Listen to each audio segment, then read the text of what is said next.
కాంగ్రెస్ నేత బండ్ల గణేష్ మాట్లాడుతున్నారు. లైవ్ లో చూద్దాం. మాజీ రాష్ట్రపతి గారు వస్తే పోయి పలకరించి నమస్కారం పెట్టి ఆయన సంస్కారం చాటుకున్న గొప్ప నేత రేవంత్ రెడ్డి గారు.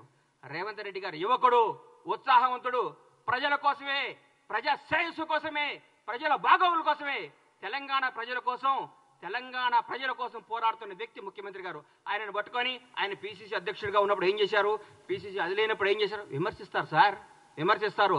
ప్రజలు ఒప్పుకున్నారు. మా కార్యకర్తలందరూ మా ఇంటనే ఉన్నారన్నారు హరీష్ అన్న.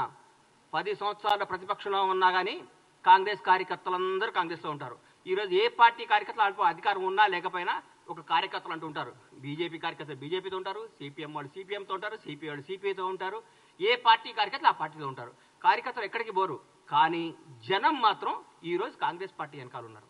కాంగ్రెస్ పార్టీ అభివృద్ధి వైపు ఉన్నారు. కాంగ్రెస్ పార్టీ మంచి పరిపాలన కోసం ఉన్నారు. కాంగ్రెస్ పార్టీ చేస్తున్న అభివృద్ధి వైపు ఉన్నారు. దయచేసి ఇకనైనా ఆలోచించుకోండి. కొంతకాలం మీ మానసిక స్థితిని మీ తప్పులు ముందు రెక్టిఫై చేసుకోండి.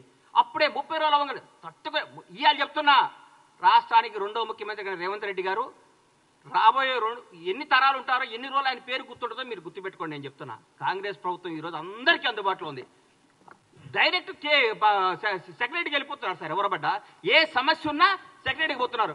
ఏ సమస్య ఉన్నా ఒక మంత్రి గారిని కేక్ వాక్తో కలుస్తున్నారు. ఏ సమస్య ఉన్నా ముఖ్యమంత్రి గారి దగ్గర పోతున్నారు. ఇంతకంటే ఏం కావాలి సార్? సెక్రటరీకి ఎవరైనా వచ్చారా సార్? మీరు కట్టిన ఈ ప్రగతి సెక్రటరీకి ఎవరైనా ఒక్కళ్ళు రాగలిగారా సార్? గేట్ల కాడ బంద్ చేపిస్తారు మీరు, గేట్ల కాడ మూపే చేస్తారు మీరు. మీరు ఏందో మాట్లాడదు. ఎందుకు సార్ మీరు ఎందుకు మీరు ఇంత టెన్షన్ పడుతున్నారు? ఎందుకు? మరీ ముఖ్యంగా హరీష్ రావు గారు, కేటీఆర్ గారు అయితే వాయమ్మనే వాయం ఆగం చేస్తున్నారు సార్. పెండ బిసినట్టు పిలుస్తున్నారు. ఎందుకు సార్? ఆగండి, కొద్దిగా ఆగండి సార్. పిసుకకండి కొంతకాలం. మిమ్మల్ని మీరు చెక్ చేసుకోండి, మిమ్మల్ని మీరు చేసుకోండి. జనం మోసపోయారా? ఎందుకు పోతారు సార్? జనం చాలా విజ్ఞతతో ఉంటారు సార్. మన అందరికంటే జనం చాలా తెలివిగలవాళ్ళు. చాలా గొప్ప నిర్ణయాలు తీసుకున్నారు. ఈ రోజు వాళ్ళకి అవసరం, రాష్ట్రానికి అవసరం కాబట్టే కాంగ్రెస్ పార్టీ ఘన విజయం సాధించింది. రాష్ట్ర ప్రజలందరూ కోరుకుంటున్నారు కాబట్టి కాంగ్రెస్ పార్టీ అద్భుతంగా పరిపాలిస్తుంది. రాష్ట్ర ప్రజలందరూ ఆనందపడుతున్నారు ముఖ్యమంత్రి గారిని, కాంగ్రెస్ మంత్రివర్గాన్ని చూసి. ప్రతి ఒక్క మంత్రి ఒక హోదాతో, స్వతంత్ర హోదాతో ధైర్యంగా దమ్ముగా పరిపాలిస్తున్నారు. వాళ్ళ వాక్ స్వాతంత్ర్యం ఉంది ఇక్కడ. ప్రతి ఎమ్మెల్యేకి వాక్ స్వాతంత్రం ఉంది ఇక్కడ. ప్రతి నాయకుడికి వాక్ స్వాతంత్రం ఉంది. ఎవరైనా మాట్లాడచ్చు. మీ దగ్గర మాట్లాడాలంటే ఏమవుతుందో నాయన, ఉన్న ఉద్యోగం పోతుందని భయం. మీ ముఖ్యమంత్రి గారు ప్రెస్ మీట్ పెడితే పక్కన ఒక దళిత మంత్రి గారు కూర్చుంటే ఎల్లగొట్టిను. మేము మా బ్యూటీ చూడండి. ప్రగతి భవన్ ముఖ్యమంత్రి నివాసాన్ని డిప్యూటీ సీఎం బట్టి విక్రమార్క గారు దళిత ఉప ముఖ్యమంత్రి గారికి ఇచ్చి, అన్నా మీరు అందులో ఉండండి అని చెప్పారు. అది మా గొప్పతనం. దయచేసి ఇప్పుడు చెప్తున్న హరీష్ రావు గారు, కొంతకాలం ఓపిక పట్టండి. 100 రోజులు కాదు, 1000 రోజులైనా మీకు రారు. 1000 రోజులైనా మీకు జరగదు. మీరు ప్రెస్ మీట్ పెట్టే అవకాశం ఉండదు. ఊరికే మీరు పెట్టాలి ప్రెస్ మీట్. ఏదో పెట్టాలి కాబట్టి పెట్టాలి. ఎందుకంటే మీకు అట్లాంటి ప్రెజర్స్ ఉన్నాయి పైన. ఏ ప్రెస్ మీట్ పెట్టు అలా తిట్టని మీకు ప్రెజర్స్ ఉన్నాయి కాబట్టి ఆ ప్రెజర్స్ని తట్టుకోలేక మీరు పెడుతున్నారని నాకు అర్థమైంది. మీ మనస్సాక్షిలో మేము బాగా చేస్తున్నాం, మీ మనసుకు కూడా తెలుసు.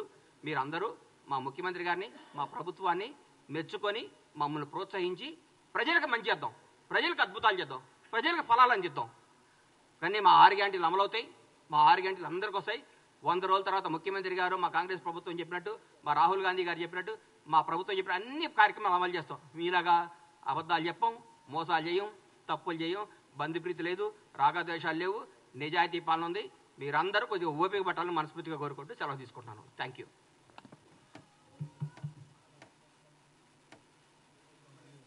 అన్న ఏమైనా అడిగేది ఉంటే చెప్పండి అన్న, చెప్తా. థ్యాంక్ యూ అన్న, నమస్తే.